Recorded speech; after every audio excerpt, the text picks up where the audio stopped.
मु दिन 2:30 पाखापाखि मु खबर पाइली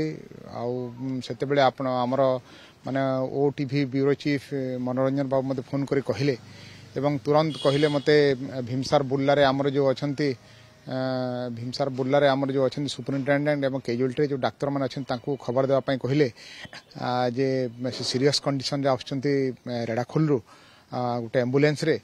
मु मध्य संगे संगे फोन करी मोर जो सहयोगी अच्छे कहले डाक्तर मु रेडी कर रखी कैजुअलिटी तो डाक्तर अच्छे जड़े सीनियर सर्जरी स्पेशलिस्ट को फोन करी कहली भाई टे जल्दी तुम्हें जाकि अटेंड कर किंतु पुणी माने अध घंटा पर पुणी फोन पाइली जोशी बाबू पाखरु जे से तो आछंती कैजुअलिटी पहुंची किंतु डाक्तर कहते रिसीव डेड बोली गोटे बड़ मर्माहत विषय माने तांकर भविष्य सुंदर थिला जड़े युव सांबादिक बाबद मु आपण मान पाखरु बहुत आगु शुणी मु पूर्ण मात्रा मर्माहत किंतु आपण माने लगी कि माने तांकर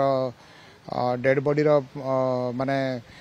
पोस्टमार्टम तुरंत करके पुलिस इनक्वेस्ट को तुरंत करके आपण माने सहाय्य करिसेंती आपण मान को साधुवाद तांकर जो माने शून्यस्थान जो से जो माने कले से ऊपर आर पार को चली जाए जो कले ता तो कहीं माने पूर्ण करि परिबे नहीं ठाकुर पाखरे प्रार्थना जे तांकर आत्मार सद्गति हो एवं से जोट्री थांतु शांति रे रहंतु।